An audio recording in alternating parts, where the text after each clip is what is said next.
In Canada, someone has a stroke every 9 minutes, and one evening in April, it was Spencer Higdon's time. I was stepping into the shower, and like that, I just dropped like a ton of bricks. It was a large clot in his brain, the most common cause of major strokes. I couldn't move my right leg, my right arm. I couldn't speak, and had difficulty moving my head.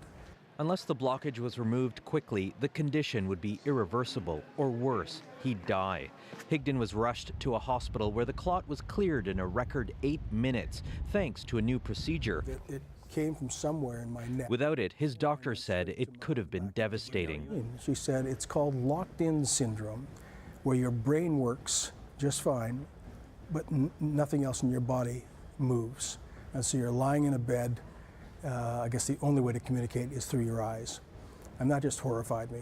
A thrombectomy involves sending a tiny catheter into an artery near the groin, all the way up into the brain and through the blockage. The device is expanded, grabs the clot, and pulls it out, allowing the blood to flow again.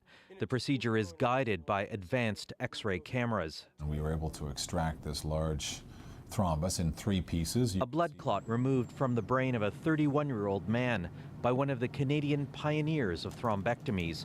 For the past 20 years, the only option was clot-busting drugs, which had limited success. Now, this time we've shown that you actually are saving lives. Not only are you reducing disability, you're actually reducing the mortality, the overall mortality from these big strokes by about 50%. So this is another big leap.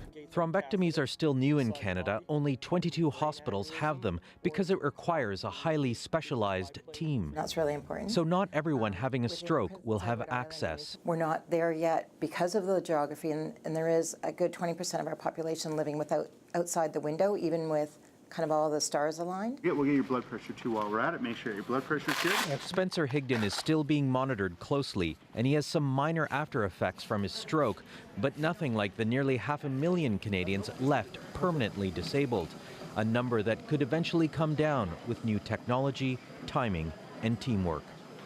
Vic Adopia, CBC News, Toronto.